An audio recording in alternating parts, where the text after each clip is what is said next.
കുംഭമാസം വരുമ്പോ പഴയ കാലം ഓർമ്മ വരും. നാഗക്കോട്ടയെ അതിന് ചേർന്നുള്ള ഭൂമിയും ഇപ്പോഴും കേസിൽ തന്നെയാ.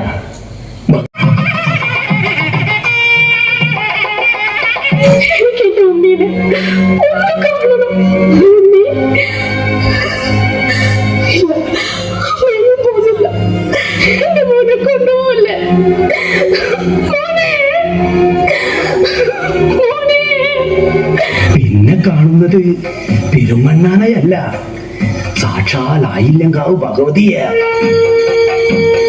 അന്നില്ലാത്ത എന്ത് തീണ്ടലാ ഇന്ന്.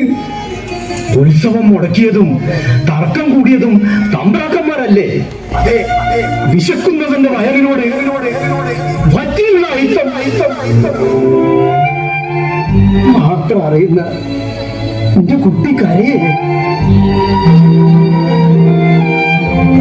ആ കിളവൻ നമ്പൂതിരി അധികം ഉണ്ടാവില്ല എന്ന് ഏട്ടന് നന്നായി അറിയാം. തനിക്കത് മനസ്സിലായില്ലേ?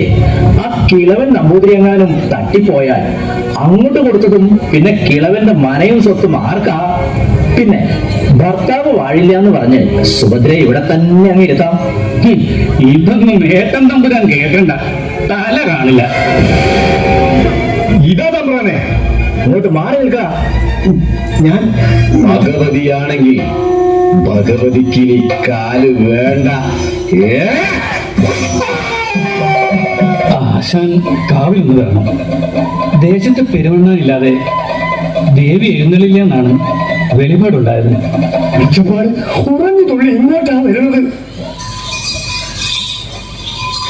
വെളിച്ചപ്പാടല്ല, അതെ ആയിരങ്കാവിലെ അമ്മയാ. മോളെ വിളക്ക് തെളിയിക്കുക. ശരി അച്ഛാ.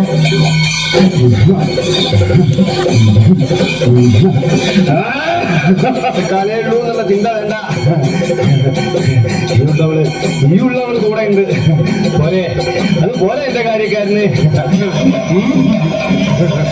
ക്ക് കഴിയാത്തത് ഈ പെരുമണ്ണാന്റെ പോക്ക് കഴിഞ്ഞാലോ അമ്രാക്കന്മാര് നിന്നെ ചതിക്കും. നീ ഇല്ലാതെ ആവുമ്പോ ഇതും നശിക്കണം. അവിടെ നിന്റെ കുലദൈവങ്ങൾ നിന്നെ കാക്കും.